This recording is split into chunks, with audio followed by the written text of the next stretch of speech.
বিষাদ কথা লক্ষীনন্দ জুমন গগৈ আবৃত্তি ৰণময় পৰা। বিষাদৰ ভাষাবোৰ প্ৰকাশ কৰিবলৈ মোৰো মন নোযোৱা নহয়, কিন্তু ভয় লাগে মোৰ। জানোচা, কোনোবাই তাকে সুবিধা বুলি লৈ বিষাদবোৰ দুগুণি বঢ়ায়। সেয়েহে বিষাদবোৰ ঢাকি ৰাখিছোঁ, কোনেও নজনাকৈ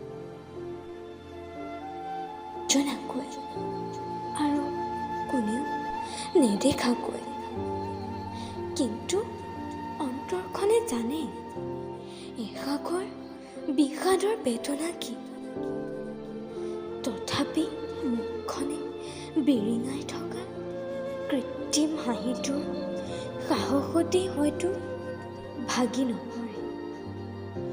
বিষাদবোৰ আকৌ বেছিকৈ সাঁচি ৰাখিবলৈ ভয় লগা হয়। জানোচা, সাঁচি ৰখা বিশাল বিষাদৰ দলবোৰে দুৰ্বলতাৰ উমান পালে মোক আগুৰি ধৰিব। সেয়েহে বিষাদবোৰ কেতিয়াবা উলিয়াই দিব মন যায়। অচুৰ টোপালত নতুবা বন্ধুৰ লগত কৰা বাৰ্তালাপত। কিন্তু ভয়টোৱেই পিছেই নেৰে।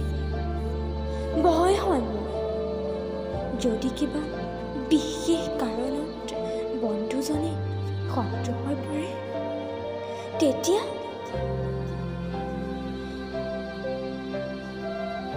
আকৌ যদি কোনোবাই চকুযোৰ সেমেকা দেখা পায়, তেতিয়া সেয়ে মই বিষাদবোৰ থকাৰ দৰেই থাকিব দিছোঁ। যিদিনাই মোক আগুৰি ধৰিব, সেইদিনাই হয়তো প্ৰাণ বায়ু উৰিব।